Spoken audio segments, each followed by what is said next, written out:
Are you struggling to conceive? You have options, and at Piedmont Reproductive Endocrinology Group, we'll make sure you have the guidance and support you need. PREG is known for individualized fertility care that's unique to every patient. We take the time to provide a reassuring and empowering experience because we believe that you deserve nothing less. Let us help you on your journey to parenthood. Visit us at pregonline.com to learn more. Get the guidance and support you need at Piedmont Reproductive Endocrinology Group. I guess we're all in the Atlanta area at the moment. Yeah. And then we split our time between Atlanta, and our family has a farm in close to Savannah in Georgia. So South Georgia, if you will. So we split our time between the two. Got to get some country in every now and then. Yeah. Oh yeah, I know.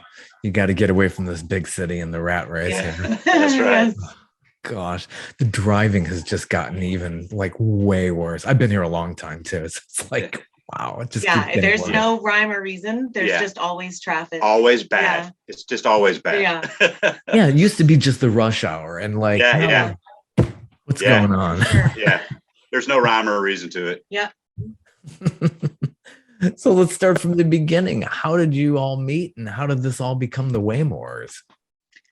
So Willie and I met 100 years ago in this really big ensemble that we were both part of. There were like 16 people in the band. Opry style. It was, very Opry style. And I was just kind of singing at the time, didn't know how to play guitar, had never really heard that much country music. And then I met Willie one night and he was actually playing with his full band at the same club that what we ended up in the ensemble played at. And I saw him and I was just like, I want everything on that stage right now. I want him. I want do that have music. that effect on people. So I, ran over there and just grabbed him and kept him forever. And that's 14 years ago.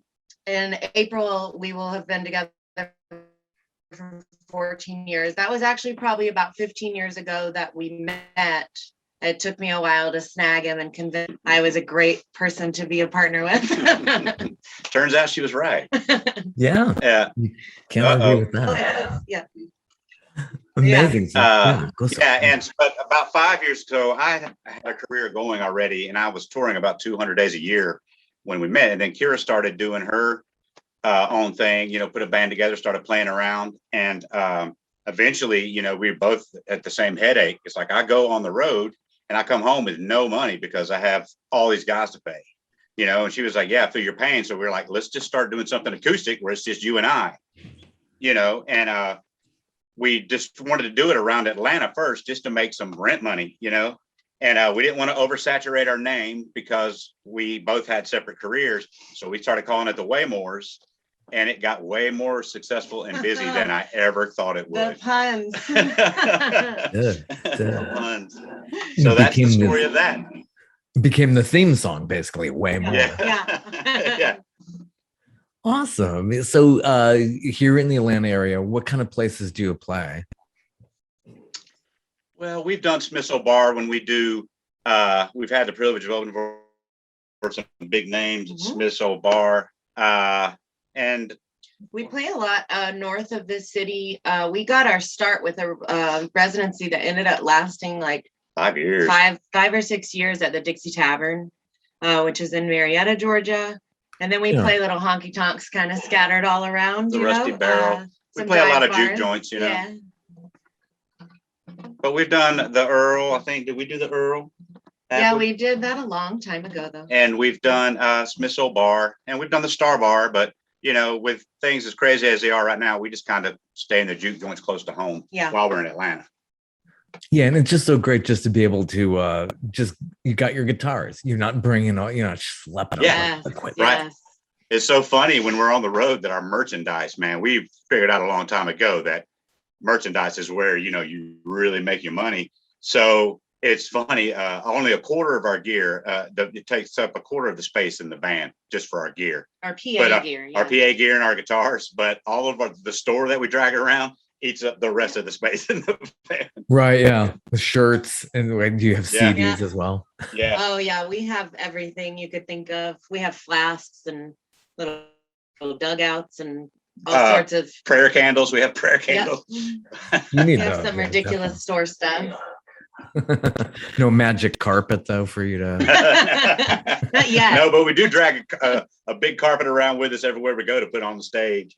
Yeah, there's something about that though. It probably makes you feel at home. It's like you're bringing that Yeah. with you. Exactly. Yeah. Yeah. I always notice that too. Or they'll be burning incense if the venue lets you do that. Yeah. It's a good inspirational fail. Right. So your latest releases, this is very exciting. Stone Sessions. So how has this come about?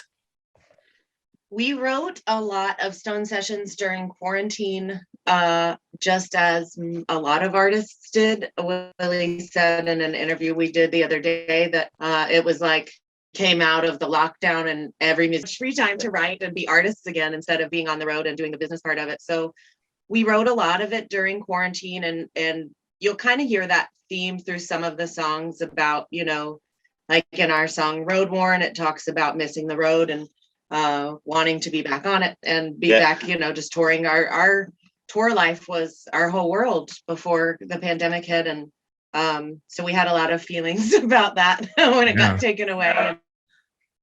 As did everyone, I think. So we did a few live streams, some high dollar ones, and then we did 2 really good production live streams, and then did one just sitting in the living room with the guitars, but they were all profitable. Everybody, you know, great. They really helped us survive, you know, the live stream thing. So you did like the live stream and the PayPal. That's a really great idea.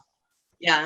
And you know, when you can't tour, it was just a beautiful thing. It really saved us. People really, I mean, we made a lot of money every time we did it. It was a beautiful thing.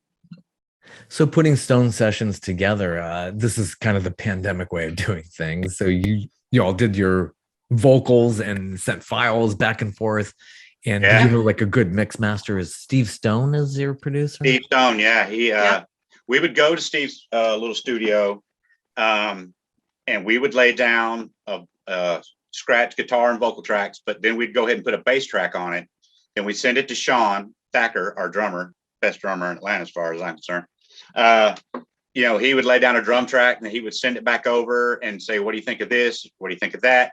You know, it's not like you get to be in the same room together making it, you know, like, hey, don't do this, do that. It takes a whole transaction to get that little bit of conversation down about what to do. So it was time consuming, but we did it, by golly.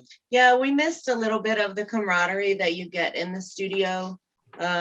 Just having those little moments of creating together. An aha moment as a group, you know, that was gone. But we still kind of, like Willie said, it just took a longer process to get there. So we'd get some tracks from our guys and sit around listening to them and debating them, and then contact our guys back and do this, don't do this, you know. So it was all still there. It just took a little longer. Yeah, the steel pedal seems to be a prominent theme that runs through a lot of the songs here. Yeah, so Steve Stone plays steel Yeah. all over the album. So he was just kind of sitting with these songs and he was like, I gotta do it. And we were thrilled because he's a great steel player. Yeah, he was great steel player, you know, and it was just fun to help even create some of the steel parts together, because I'm not a steel player, neither is she, but you know, he's like, do this lick, you know, do this. Yeah. So yeah, it was really fun because steel's not a luxury we you know, have access to all the time. So it was really nice to make a record with, you know, the steel guitar on there. It really added a lot of flavor to it. So with Stone Sessions, how many songs are on this? 10 songs. 10 songs. Yep. Yeah, our first album was an EP. Yeah. Everybody talked to has like an EP coming out. It's like people do one or two songs. It's like they gotta get them out like every 6 weeks. Yeah. Oh, it's difficult in today's environment to put out a full-length album and give it the time that you used to get out of it. It used to be kind of standard was you got 2 years out of an album. And I don't know that that's going to happen with this. Yeah. So we already have some plans for, you know, 6 to 8 months down the road about just trying to help continue the life of this one. Well, being able to download a song, get a song, or stream a song, it's almost like the music industry's back to the 50s where they release singles all the time. Exactly. Yeah. You know, so that's kind of the path that we started with this. When we started the Stone Sessions, we were like, you know, hey, we're just going to make a song every now and then because we've got nothing else to do. And then we'll just drip feed them. And once we have 10, we'll just put them all on an album. But it wound up getting legs quickly, and we're like, no, we have to make a whole album. Yeah. Our we wound up with Hello Wendy PR firm, and out of California, and she said, stop doing that. She was like, stop everything you're doing. You're doing it wrong. Stop drip feeding. Make an album. As kindly as possible told me to stop what I was doing. And but she liked what she heard, and so we went the route. I trust her judgment completely, and she's put a lot of great stuff out under her firm. And so we stopped, we listened to her, and we're really glad that we did. Yeah. Oh yeah, it's great. I mean, I love the whole concept of an album. It's like it's a good time capsule, and not just like hit singles here and there. It's and once you listen to an album, even if it's not a concept album that's telling the story, right? If you listen to an album, after a while, you will start to tell a story in your head that ties all of those songs together. It's neat. I like singles, but sometimes, man, you just got to have a full album. And there are some albums that you have to listen to it front to back. It's like you can't start it in the middle. You can't just play one song off the album. If you're going to listen to that album, you've got to listen to all 40 minutes of it, or whatever. Like Redheaded Stranger. Yeah, like Redheaded Stranger. You have to listen to that album front to back. Oh, absolutely. It's like just a movie, it's like start to finish. It's like, I got to hear the whole thing, not just like a hit single here and there. Yeah. I love it. That's awesome. So you got some good songs on this. Speaking of single songs on here, what are one of your favorites that come off of this?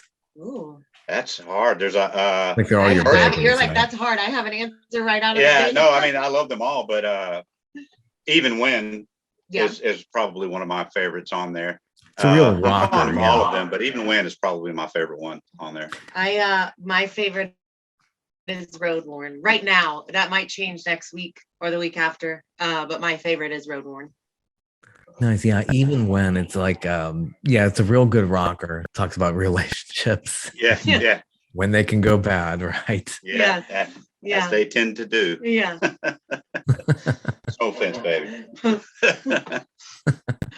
Very good. And you got another great song in there, Die Right There. I like that. Die Right Here. Yeah, Die Right Here. We actually that was one of the ones we put out right before we spoke to Wendy, and when she was like, no, stop. Yeah. Die Right Here was really, that's kind of your baby. Well, Kira and I really write well together, as to where if I can start something and have an idea of it and just show her what I've got, she taps right into my head and takes it. She basically is the other half of my brain now.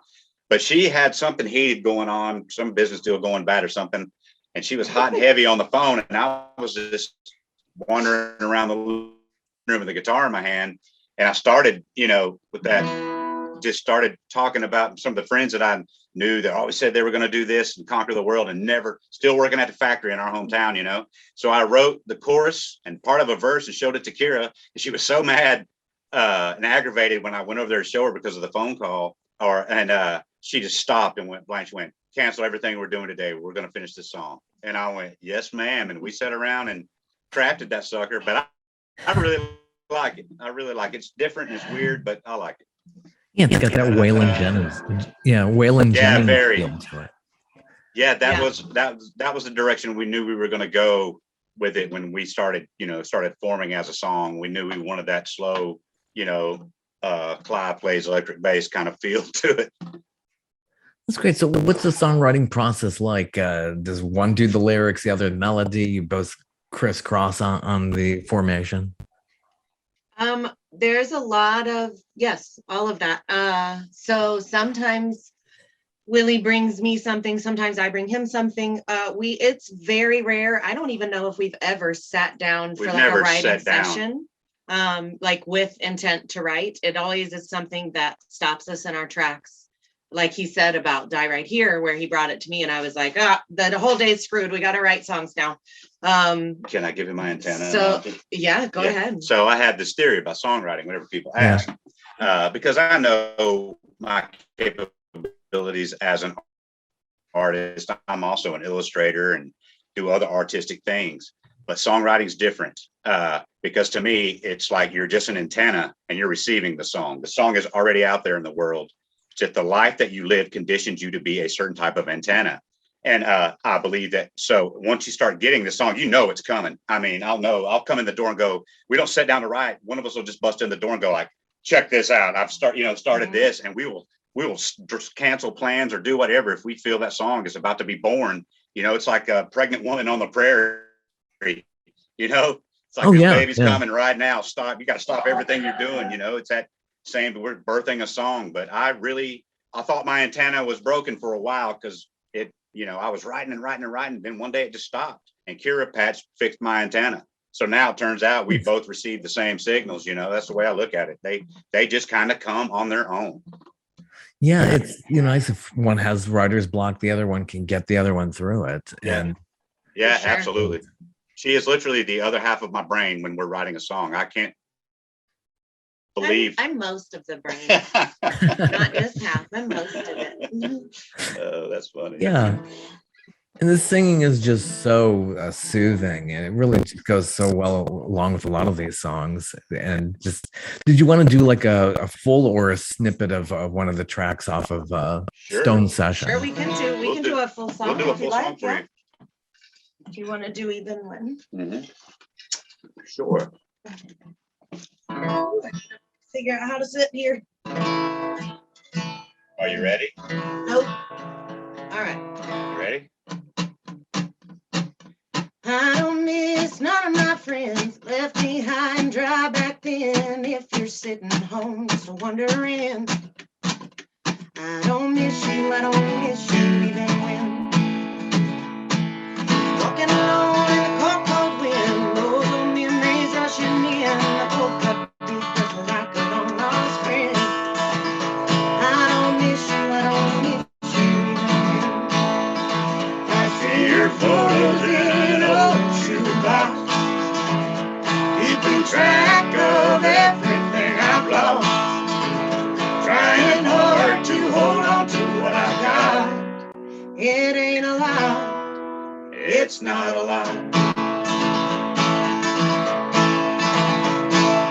I got everything I need, worn out boots and homegrown weed. I'm the match, you're the gasoline.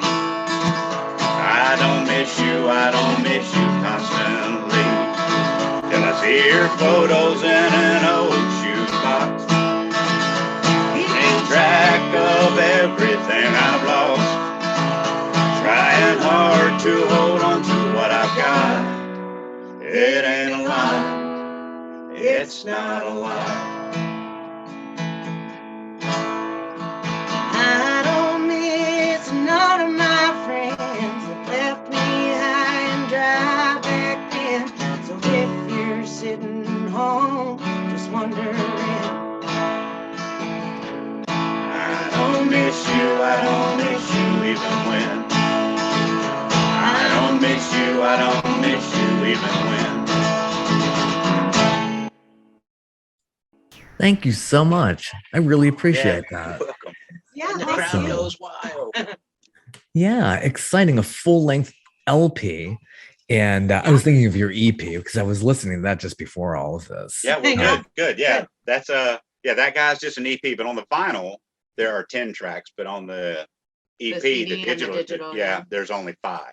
So EP is- But on this one, on Stone Sessions, it's all 10. all the 10, way all around. 10 on it. Yeah, EP is called Weeds, which how long ago was that one released? 2019, 2019? 2019, I think. Yeah, I think April of 2019 that one was released, yeah. was it? Because we went to Europe. Did we have it when we were in England? No. Okay. Nope. 2019. The timeline can get so foggy, especially after Yeah. We know our stuff. Yeah. dealing with COVID. I think our time is just like that's a 2-year. Yeah. Yeah, I barely know what year we're in right now, so that's What's a tough funny- question. What's funny about the quarantine is now everybody can write songs about being locked up, whether you've been to prison or not. Yeah. So many. Everybody's an outlaw. Even Van Morrison, who's been this big. Yeah. Gosh, who would ever have thought that? And Eric Clapton. Yeah, I know. Gosh. Matches is a really cool track. It's got that Johnny Cash vibe. I really love that. So he must be a huge influence on your work. Oh For yeah, sure. yeah, for sure. Matches was kind of neat writing wise. Yeah. I wrote most of the verses, and then Willie came to me and was like, "Hey, I have this chorus that I wrote like 10 years ago." No, it was like 15 or 20. I've 15 been or 20 carrying this years ago. course around for And almost 20 years he's like, and never I had a song. think that it might fit. I've never had a song that it fit with. And so we tried it out, and we were both like dancing in our shoes, Yeah. you know, just in the middle of the living room, like, oh my God, it fits. I remember the first time we played it, we were in Pittsburgh on tour. We were staying at a friend's Yeah. house on tour, and we played it all the way through, and It was we were like, just that's a hit. thrilled. It wasn't a hit, but in my head it was. Your mind. Yes, it's a hit to us. It's really all that matters. Who cares about record company execs? Yeah, trying to yeah. tell you? Yeah, man, it's really you know, it's a hit to us, and that's all that matters. Yeah. Yeah, and to your fans, you know, the following, Yeah. and people who you're playing to in these places. So, you know, it's really interesting to hear your backstory. Now, Willie, it's like sounds like a country song. Where were you born? This is like something that could be written about. I was born in Atlanta. So the story is, you know, it's what my family's always said. It was a bad winter storm. It was January. So my mother started having a baby, and my dad was way out in Woodstock, you know, and trying to get to the big hospital. But the roads were iced over. So my dad ran off the road. A police officer came along and swept everybody up and put us in the patrol car to take us to the hospital. So that's the big grand story. That's it. It just reads better on paper when you say born in a police car. You know, I did actually, hear because tale from his family though that his dad was really upset when he got a bill and it said like the doctor's fee. Yeah. He's like, there wasn't a doctor there. It was me and the police officer. So that's at least a funny element. Yeah. I'm sure it's played out many times in the Atlanta metro area when we do get that snow and ice, and people pick on us. I grew up way north of here where there was snow in Cleveland, Ohio. So coming down here was a real treat to get away from it. But it's like, I understand. It's like, I'm staying off these roads. It's like, I'm not going anywhere. They don't treat anything. Yeah, people don't know how to drive in that kind of weather down here. Yeah, there's no way. Even the best, you know, you can't drive on that untreated surface. It's insane. Yeah. It really is. Yeah, for sure. And way back when, 40 years ago, I think around this month, 40 years ago, this place got iced over. I heard a legend about that, and I've experienced That's 82, right? Yeah. I remember living in Marietta when I was a youngin'. I wasn't born yet. Whoops. Hey, the youthful spirit is what helps us act, I'm sure. Some other great tracks on Stone Sessions. I Don't Like Liquor. You don't like I Don't Like Liquor? I don't like liquor. Yeah, that's a really fun tune to play. It's become quite a bit of an anthem for us. You want to talk about it? A friend of ours actually wrote that song, Anders Thompson. He's out of Savannah, Georgia. He's got the Anders Thompson trio, and he posted just like a little snippet of him playing that song on Instagram. And he and Willie go way back, and Willie messaged him and was like, man, have you released this? Have you, and Anders said no, and gave us permission to kind of do what we wanted with it. We changed some lyrics to be a little more fitting to the Waymores. Like the tequila line, I don't think was in there. Yeah. We took liberties with it, but kept the integrity of the song. We kept, the great bones that it already had, that Anders gave it. And we actually ended up, we had this whole big music video shoot planned for it, and our lead player couldn't make it. And Willie called Anders just kind of on a whim, and it just so happened that he was in town that weekend. Yeah, just weird. With his family. So he came by and actually got to play lead in the video for that track. So that was a really nice little serendipitous thing that we got to do. And it's a really fun video as well. But it's a fun song. It's cute, and definitely a little on the bad side. Talk about outlaw shit, doing cocaine and drinking liquor and stuff. Those days are a little far behind us now. But nobody's got to know that. But it's still a really fun one to sing. Yeah, it's very, Anders is a real cool cat. He was in this band. He had this band in the late 90s called The Ex-Husbands. it's right up. I was always a big fan of those guys. So when saw them do that song, I was like, I always wanted to cut one of their songs. And here's one that hasn't even seen the light of day yet. So he was really nice about us doing it. It's become quite a little bit of an anthem now. Yeah, it's one that everybody gets to sing along to at least. So what was it like now going way back? You were in an act called the No Count Palookas. That was the ensemble that we had. The big ensemble was No Count Palooka. Yeah. And it was a big, like I said, it's an opera style thing where different people would sing, and I'd play either guitar or I play upright bass too. I would play upright bass on a song. And, the only thing Kira ever did was sing. That's not true. That was just at the beginning. But it was a kind of a corporate thing, and we would all just kind of change instruments out, and but that's where we met. And she couldn't stand me at first. I loved him right out of the gate, and that was the problem. You fought for him. That's the as the press really. I did. I had to beat some women, beat all the other girls away, and convince him that I was the one that was worthy. And I'll be damned, she's right. Yeah, that must have been like, and it's always an interesting time when you first find somebody, and it's very magical at first. Yeah, it was rough at first. It was not magical at all. No, man, at first it was rough. I was really, for 5 years, she, I wasn't, having it, and she just would not let go. You know the line about George and Tammy that says Tammy loved George and he tortured her for it? Yeah. Yeah. That's a lot like what we had going on. Yeah. That's a lot of what we had going on the first probably 5 years. It was just a lot of, I was very young. I had a newborn. I had like a toddler at the time, 2 years old. And Willie was touring 200 days a year with his full band at that time. And it was just a really tumultuous first half of our lives together. But we pulled through, and the last 7 or 8 now have been just blissful. Yeah. And we just haven't fallen out of that honeymoon stage yet. And it's been really great. It's really cool that to have the same goal together, a partner. And, I've had relationships and I was married, but I never really, it's the first time I've really ever had a partner, so that means a lot. Oh boy, yeah, that's so true. You could be married and not really have a partner. Yeah, absolutely. And a lot of that was my fault too. Kira and I met, when I was a younger man, we would not have lasted because, I was an asshole, self-absorbed asshole. Still kind of am. Well, that's amazing. It's like you step outside of yourself and you have not so much of an epiphany. It's like, oh God, I'm just so embarrassed the way I was. And yeah. That arrogance, life will wear that arrogance right out of it. Introducing Carvana Value Tracker, where you can track your car's value over time and learn what's driving it. It might make you excited. Whoa, didn't know my car was valued this high. It might make you nervous. Uh-oh, market's flooded. My car's value just dipped 2.3%. It might make you optimistic. Our low mileage is paying off. Our value's up. And it might make you realistic.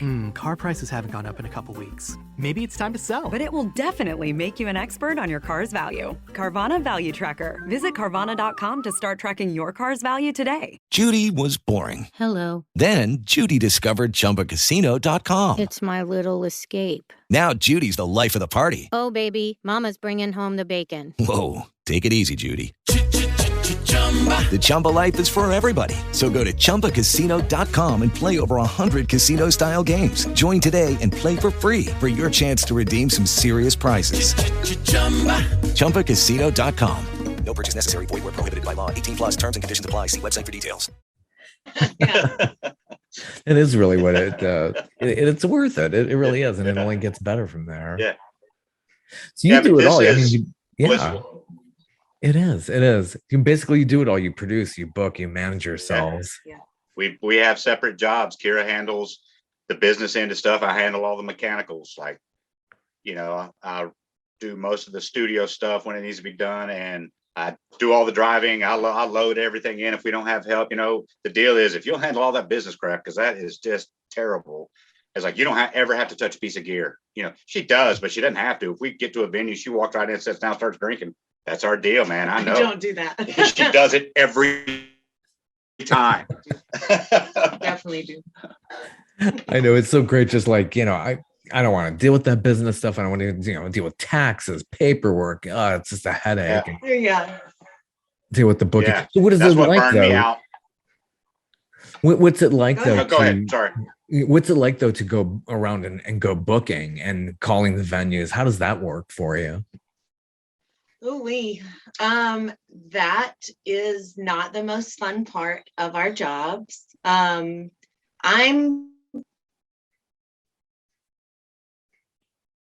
work.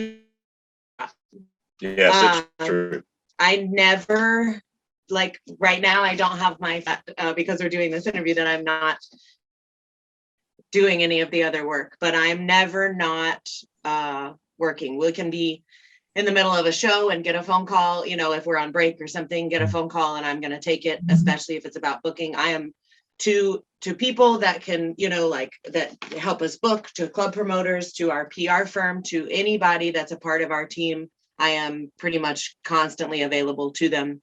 And I think that that's really important at this level, and to our fans as well, if they want to reach out and say how great we are, I want to hear it. I think that's really important at the level that we're at, because we're just now starting to see like a big incline, fingers crossed. And I think it's really important to be accessible to kind of everybody out there, just so that they know, like, you're not some curmudgeon that's, like, oh, I hate this part of the job. It's a lot. It's overwhelming at times, but. And a lot of aspects of the game have changed since my career, when I got my record deal.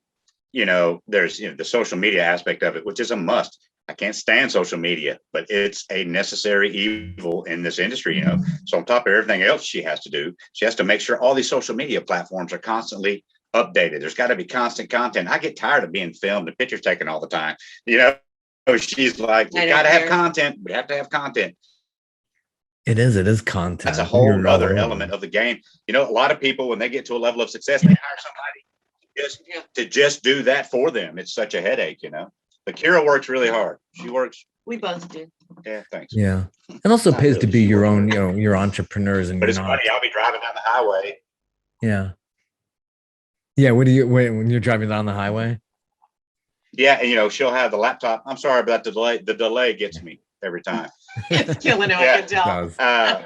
We'll be, I'll be driving down the highway. She'll have the laptop out, feet up on the dash, just, going to town. Though on this end, at this level, when you're doing everything yourself, the work never stops, Which is a blessing, really, Yeah. Because it could be the other way around, Yeah, and that would absolutely. be devastating. So I'm thankful that I spend every day, with my phone in hand or laptop in lap. And, because that means people are contacting us and there's communication there. So that's a really important thing. Yeah. And it goes beyond, having to keep updating Facebook and Instagram and all of these other things. Yeah. It's quite Sorry, a bit it to delayed. do. Can you repeat that? Yeah, it's just so much to sit there and have to constantly update Facebook and Instagram and all those things. Yeah. Constant hassle. And if they would quit coming out with new ones, that would be great. Yeah, really. Time to turn around. I know. It's awful. And you got to get on them because everybody's on them. And it's like there's this fear of missing out. Once FOMO, fear of missing out. Yeah. Once I learn one, another one pops up, and I'm just, I'm right there. We talked about how young and great I am, but I'm right there at that age where it's like some of this is starting to slip a bit, where, Facebook and Instagram are the ones that I know. So like TikTok and Twitter and all these, I'm just kind of like, sure, I'll get on that too. But it's a challenge for sure. Yeah, isn't it nice though to have a daughter who's like tapped into that? I have one. I just like, she kind of keeps me up to date on the latest things that are happening. There's so many other songs you do, and you do cover John Prine. This is a beautiful cover. That was the one that we kind of, as a Waymores, we thought we would do just a little video for that song at our farm, our family's farm, and we had, it got us going, right? We had people requesting us for shows all the way out in Arizona. That was our first like big tour, because somebody in Arizona got a hold of that video and they were like, we got to have you out here. So we booked that date and then Booked a tour just around it. routed around it, and we never stopped after that Yeah. until the pandemic. In Spite of Ourselves, it's just a really lovely song. John Prine, Iris Dement, and just they do such a the lyrics I just love so much. Yeah. Very, very nice. And also there's a documentary out there too. I was perusing your Yeah. YouTube channel. How did that happen? Just it was like a little promo thing. Somebody suggested that we needed a little quick documentary to show what we were about. So we were like, okay. So we just whipped our iPhones out and shot day-to-day life.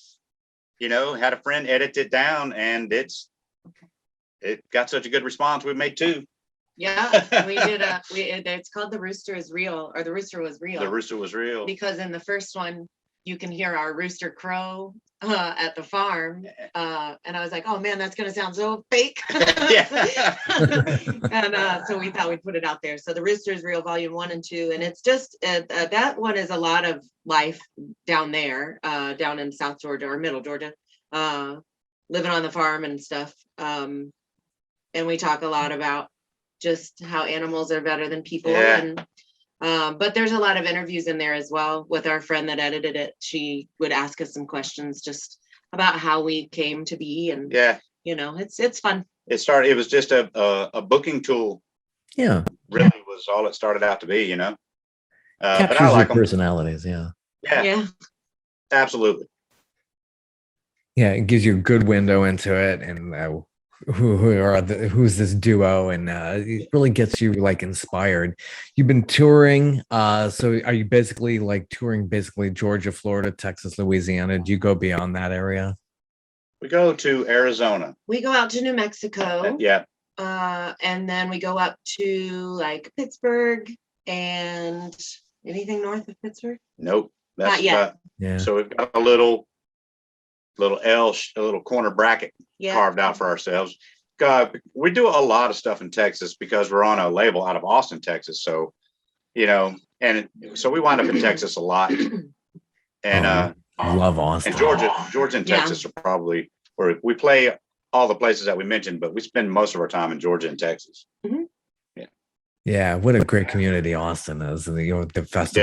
Yeah. They're so into the arts and music there. It's good vibe. Yeah. there. Yeah, we love it every time we get to go out there. I was speaking of Texas, you cover Steve Earle. I like another great video. Oh yeah. Yeah, Still in Love with You. That's Yeah, out there. that's right. We haven't played that in a while, but yeah, Steve Earle's one of my big heroes, and hers too now. Mhm. So it would just, when we started doing the Waymores and the standards that we would play, because you have to fill a night, of course we do the traditional stuff, but we also play the Steve Earle songs that I want to play, but yeah, I really like I just really like Steve Earle's songwriting, and, been a fan for a long time. And the video is shot by this van. What does it say on the van? I'm just like curious. Colonial. It says Colonial. It was a Colonial bread truck. Yeah. Now it's Goodness. like all hollowed out, and it's got wasps and hornets Yeah. all in it and It's- stuff. It was my uncle Dwayne's Yeah. back in the 60s and late in early 70s, I guess. I think it's an early 70s model. Yeah, but it was his van as a teenager, and he just never throws anything away. Yeah. I always see that. It kind of reminds me of American Pickers, that show on cable TV. Yeah, Yeah. yeah. Junks off. Yeah. Yeah. Yeah, I think that too. Whose dog is in that video? That's our dog Loretta. That's our dog Loretta. She's out there now. Yeah. She's not allowed in here right now. While we're getting interviewed, she would take it over and be the shining star. We call her our Hollywood dog, because during the filming of that, and then in several things after, she will sit on a mark and leave at the same time Every time. every take. Yeah, she would do the same thing every take. Like, this is incredible. And she just acts like such a prima donna. She Too. does. She's scared of everything, and she's a very Hollywood dog. Yeah. We had to stop using her because her head was getting too big. Yeah, perfect for Hollywood. Yeah, the covers are Yeah. fantastic. Yeah, I could tell Thank you you who very you are. Well, thank you Fantastic. for listening to all that. Yeah. Thank Yeah. you. I really enjoyed. I love that kind of music. It's just perfect for easy listening when you need to. Yeah. And we really like just having, both touring of us being used to touring with full bands, just having the two acoustics. It's so freeing because we know so many songs that we could play, that's like, oh, I could play this and you would know what to do. There's not a whole band's hand to hold. Everybody's, it's just the freedom of it. I love it. It's one of my favorite ways to perform, just her and I. Yeah. Don't have to do too much rehearsal. You're not coordinating all these pieces, parts. So it's got to be just that much more enjoyable. Also, like your Hank Williams cover is really excellent. Another one. Thank you. Lost Highway. Just, you. This is That all one on was your website here. Yeah, that one was really kind of fun and random. We happened to be driving through that town, Montgomery, and so we thought we'd stop and see Hank, and there happened to be like a bunch of people there to see his grave, and so we started filming this, playing the song several times, and we had an audience, the whole time we were playing it. They would all just, and they're still fans, and they're still fans. Still talk to us today. They followed us that day on social media, and they've come out to some shows, and they still follow us now.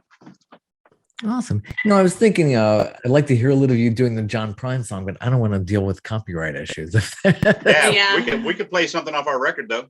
Yeah, let's do something, another track off Stone Sessions. This is out on April 8th, 2022. Yeah. We're gonna do I Don't Like the Liquor. Are you ready? I like the whiskey, but the whiskey likes me. He's always coming round, tugging on my sleeve, singing, "Wee Daddy, take a drink of me." I don't like tequila, but tequila likes me. He's always coming round, tugging on my sleeve, singing, "Wee Mama, take a drink of me." If I had just a nickel for every drink I ever drunk, I couldn't pack all that money into an old railroad trunk. I don't like the cocaine, but the cocaine likes me. He's always coming round, tugging on my sleeve, singing, "Wee Mama, take a sniff of me." I love the reefer and the reefer loves me. We always get along and he never does me wrong, singing, "Wee Daddy, take a puff of me." If I had just a nickel for every drink I ever drunk, I couldn't pack all that money into an old railroad trunk. I don't like the liquor, but the liquor likes me. He's always coming round, tugging on my sleeve, singing, "Wee Daddy, take a drink of me." Singing, "Wee Mama, take a drink of me." Oh, thank you so much. Anders Thompson, lyricist on this. It's just a wonderful, excellent track. I also like Caught, a cheating song. Yeah. Everybody needs a cheating song. So that's a Dale Watson song, and we were fortunate enough to have Dale Watson himself play guitar on that track. So that was, Kira had this crazy idea. She said, let's ask Dale, because we've had the privilege of hanging out with Dale a couple of times. She said, let's ask Dale if he'll play guitar. And I was like, you crazy. He's never gonna. I was wrong. He did. Took him a little while, but he did it. And then we got lucky enough to have Katie Shore from Asleep at the Wheel play fiddle on it as well. She played this crazy weird moment where I ended up singing that song with Dale on stage at the Continental Club, and Katie was playing fiddle for him at that show, and Katie and I got to talking and then kept in touch after. And so I was just like, you know what, this song could use fiddle. I'm gonna ask Katie. And I asked her, and she said both of them are such just incredibly kind and humble people and artists. And it was just like asking your brother, man. It was they were so quick to just be like, absolutely, that sounds great. And got it right over to us. And we're just so thankful for both of them. Okay, round 2. Name something that's not boring. A laundry? Ooh, a book club. Computer solitaire, huh? Ah, sorry, we were looking for Chumba Casino. That's right, ChumbaCasino.com has over 100 casino-style games. Join today and play for free for your chance to redeem some serious prizes. ChumbaCasino.com. No purchase necessary. Void where prohibited by law. 18+ terms and conditions apply. See website for details. Judy was boring. Hello. Then Judy discovered ChumbaCasino.com. It's my little escape. Now Judy's the life of the party. Oh, baby, mama's bringing home the bacon. Whoa, take it easy, Judy. The Chumba life is for everybody. So go to ChumbaCasino.com and play over 100 casino-style games. Join today and play for free for your chance to redeem some serious prizes. ChumbaCasino.com. No purchase necessary. Void where prohibited by law. 18+ terms and conditions apply. See website for details. LP is this is they call it your sophomore project, which everybody sophomore. It's like I never like that term. It's just it's got too many negative connotations. Right. Yeah. But how is the audience response? Have you tried a lot of these out in front of audiences so far, or you're just going to get the chance to do that now? We've been doing 3 of the songs. Heart of Stone, Die Right Here, and I Don't Like the Liquor have been played in front of audiences. I think I Don't Like the Liquor is definitely a fan fave. Die Right Here probably got the most attention on digital platforms. That really put us up in the bigger numbers on Spotify with like 100,000 streams, like all-time streams. Okay. So that one was quite a gift from our fans. So those 3 have been played out, but we're so excited we start touring again. Our first show back is February 5th, and then we start heavy touring again in March. And we're just thrilled to be able to sing some of these for them. And February 5th is at a little Marietta honky tonk called the Rusty Barrel. Yeah. And that's kind of our way. We cut our teeth in there. That place is home to us around here as of late, but it's a really fun little just juke joint. No better way to start it all back with just playing in a honky tonk. Is that a nice place to go dancing? Do people can you move around in there? Some people dance, yeah. You can. There's plenty of room too. Yeah, there's plenty of room. They have the tables kind of pushed back, so there's not like a legitimate dance floor, but what honky tonk? It's a very Texas style honky tonk here in Marietta. Yeah, I think I've heard about that. It's across town for me. I'm in Peachtree Corners, which is northeast of Atlanta. Okay. For those out of town here, and and people are like, "Where's Decatur?" That's just east of it. That's where Eddie's Attic is, which is one of my favorite venues to talk about. And I hope that this year we'll get the chance to play Eddie's. We were this close, but they had to book the date before we were ready. So hopefully we'll get a chance to play there this year. It's a really great venue. Yeah, it's definitely on the bucket list of places to play. So when you're touring, is it all driving? Do you do any flying? I guess to Arizona, you'd probably be flying more. No, we drive. We drove. Drive all the way. Yeah. So we try our best when I'm routing to not do more than like 6.5 hours driving in a day, like to the next venue. Yeah. That gives you time to wake up, get ready, go, drive, and then get to the next town before sound check. And then I had vocal cord surgery. So with my surgery and recovery, we're not allowed to do more than like 3 shows in a row. I skipped that a couple of times, that rule on this tour coming up in March. But we try to do like 4 days and then take a day or 2 off and then, go on our way. But it's hard when people want you to play and you want to play. You want to get every time that you can. Yeah. How is that recovery from vocal cord surgery? What's involved with that?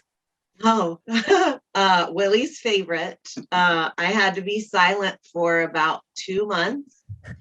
And then I started he loved it. Then I started coming like each day doing just vocal warm-ups. And then I would just speak with him one-on-one or with my son one-on-one. And then it got to more conversational, like in a group. And now we're back full-time speaking, much to his dismay. Full-time speaking and singing. We're not quite at show level yet, but we will be by February 5th. We've got to start picking up our rehearsals a little bit, just to make sure that my voice is ready for 3 hours. Because right now rehearsals are still at about an hour. Because sometimes, you play showcases where you do 90 minutes, but sometimes you play the juke joints where you got to play all night long. Yeah. Love them both. Yeah. It's, it's so much harder than it looks. I mean, it's funny. Performers can make it just look so easy. It's like, how hard can that be? I'm just going to sing here in front of people 2-3 hours. Yeah. You don't know what that. You try that. Yeah. Yeah. Yeah, it's rough. It's been before my surgery, because I had this surgery last February and we got back to work too soon and undid everything that they had done. So I just sang through them until November of last year when I had the surgery again, and we did it right that time. But it's really difficult singing with vocal nodules. I would have to drink a lot of tequila. Wasn't fun at all. Not bad. So fun for me either, brother. Yeah. More tequila, come on. Yeah. I came across another great track. Weeds is the title track. Oh yeah. Yeah. Yeah, that's a fun story behind that song. Oh God. You want me to tell? You tell it. Yeah. So we went through this phase right before we started touring. Man, there was just a lot of negative people in our lives, And they were really getting on our nerves and they were starting to grain on our relationship, So one day we just dropped the hammer and just let a ton of people go in our lives. We're like, you have to go. You're toxic. You really just not a good person. And I don't want you around me. So we were driving down to the farm. And I said poetically, if you will, our life, things had turned around and, positivity just came back into our lives. And I said to Kira, look how your garden grows when you pull the weeds. And she was like, I immediately wrote it down. There's the lyric. And then, and then before you know it, she had the song. That's all her. It's a great song. And she really does a great vocal performance on it as well. Thank you. Love that. It's you and me, baby, westbound and down. Yeah. That's right. So right when we let those, like the first big positive light that, because, it's hard to let people go in your life. You don't know if you're making the right decision. And we were kind of leaving it up to the universe to let us know that we had made the right decision. And that's when our tour all the way out west. Our first big tour came around. Yeah, our first big tour came around. So that was that line about it's you and me, westbound and down. Because that was our sign that, you made the right choice. And man, we have not looked back since. Yeah. It's and been we keep kind of great. And, it's hard in this industry to not let those kind of just terrible people get into your life because the music industry is riddled with them, and so we're very guarded now, we're very particular about who we let into our lives. And we have, not saying that we have a lot of friends. We have friends all over the country that we love and adore. But we learned a valuable, lesson that it's like, hey, man, there are people that are not your friends. They just want what they think your place in the industry. They're looking for something from you. Yeah. So we keep people at a good arm's length. That's the typical story you hear. So many people who've been in the business for so many years, and they're so sorry they signed certain contracts. Oh yeah. Yeah. Horror story. Absolutely. Some of the biggest successful acts too. It's really sad. Yeah. Yes, it is. It is sad. So the future, are you starting to write the next EP or album? Oh Lord. No, we're just getting this one under our belts, and not because when a lot of these songs we haven't played out yet. So, we've made the record, but we actually have to sit down and work up acoustic versions of these songs to do, so we're nowhere near the writing for the next album yet. That still probably, and we have some songs already that we can put on this other album. We have other songs that we didn't use on this one, but as far as planning another album or writing for it, we're nowhere near off of work. I'm trying to get through this one without having a heart attack. Yeah. Then we'll start the next one. It's hard putting out an album. Making the record is aggravating as hell, but still that's the easiest part of it is making the actual record. Yeah. touring so for much that work record, goes on. booking touring for that record, getting press for that record, getting funding for touring. I mean, that stuff, that never ends. You're always working. Always. Yeah, so much work goes into that, and people don't realize, the public doesn't realize that you're basically on a treadmill. I read about like the Eagles, and it's like, touring, recording, coming back to touring. It's like it never ends. So I can understand why after a decade, you're exhausted. Yeah. That was funny thing about the quarantine was there was a couple times that, man, we were just about to head to England for 2 weeks for another tour in England, and like 2 days before everything shut down, and we were so aggravated about it. But then a little bit later, once we started like writing and started to see a light at the end of the tunnel, we're like, this was actually a great reset, because man, I was tired. The whole song Road Worn is talking about Kira, unpacking, us unpacking our suitcases. We hadn't unpacked suitcases in 2 years. Yeah. It's like, wow, this feels wrong. These clothes go in a suitcase, not a dresser drawer. Yeah. Curious about this one other song called Dumb Old Dog. Who is that? Who is that about? That's great. Loretta. Yeah, that's a great, that's a funny story. I'm talking a lot, but that's a funny story. Continue. Yeah, we were trying to write a children's song. We just thought, hey, let's just try to write a children's song. And it took an adult turn real fast. Hilarious. Actually, some of our friends make cameos in that song. I don't know that they know this. Maybe I shouldn't say it. Yeah, maybe you shouldn't. But we named like all of the people that we name, and they're our friends of ours. Yeah. They don't have the traits of the characters in the songs. Some of them do. Some of them do, absolutely. But we used some friends' names. It's a fun song. I really like that song. Yeah, never got a woman because he's always Yeah, because he always stunk. Yeah. But the moral to it is, don't get mad at the snake when you get snake bits. It's like, why do you expect people to do different than they're going to do? It's like, it's your fault for being upset at them for thinking they're going to be a good person when they're not a good person. Awesome. So Stone Sessions is out April 8th. Chicken Ranch Records, that's out of Austin. Right. Yes, awesome. sir. Well, thank you so much for stopping by and talking about the new album. Thank you so much for having us. Thank you. Take care and best wishes on the road. Stay safe. Have a good one. Thanks. Come see us sometime. Absolutely. Come see us in Atlanta. Take care. Bye-bye. Okay, round 2. Name something that's not boring. A laundry? Ooh, a book club. Computer solitaire, huh? Ah, sorry, we were looking for Chumba Casino. That's right, ChumbaCasino.com has over 100 casino-style games. Join today and play for free for your chance to redeem some serious prizes. ChumbaCasino.com. No purchase necessary. Void where prohibited by law. 18+ terms and conditions apply. See website for details.